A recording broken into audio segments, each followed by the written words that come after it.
providing insurance compete with an entity that does not have to worry about making a profit, does not have to pay local property taxes, they do not have to, they're not subject to local regulations? How can a company compete with that? And I'm not looking for anything, I don't want generalities, I don't want philosophical arguments, I'm just asking a question. That's a great question. Okay. Yeah, thanks for the question.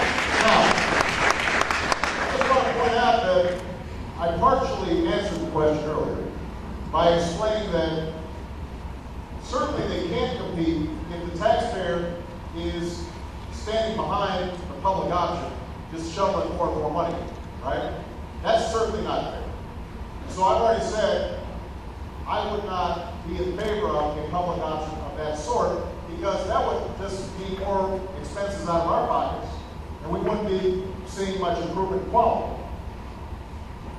It is true that there are certain costs associated with a private business that a government would not have to worry about. You mentioned a couple of them.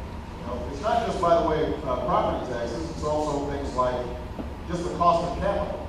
You know, in terms of the cost of borrowing a public option, insurance companies have to have a lot of money on hand.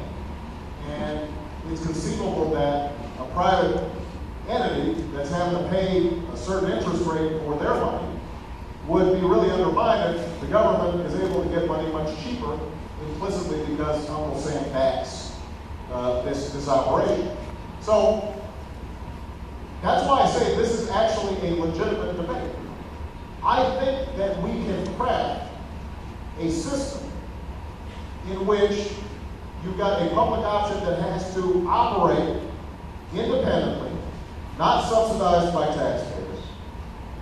It would be nonprofit, but we've already got nonprofits out there like Blue Cross Blue Shield. That they would have to go on the market and get a market price for capital. So they wouldn't be able to just have the Federal Reserve write them a check.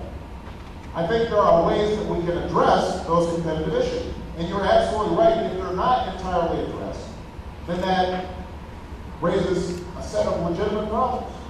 But the only point I wanted to make was the notion that somehow, just by having a public option, you have the entire private marketplace destroyed, is just not borne out by the facts. And in fact, right now, you've got a lot of private companies who do very well competing against the government. UPS and FedEx are doing a lot better than the post office. They are. And so but the larger point I want to make, and it's good to see a young person who's very engaged and confident challenging the president to announce himself.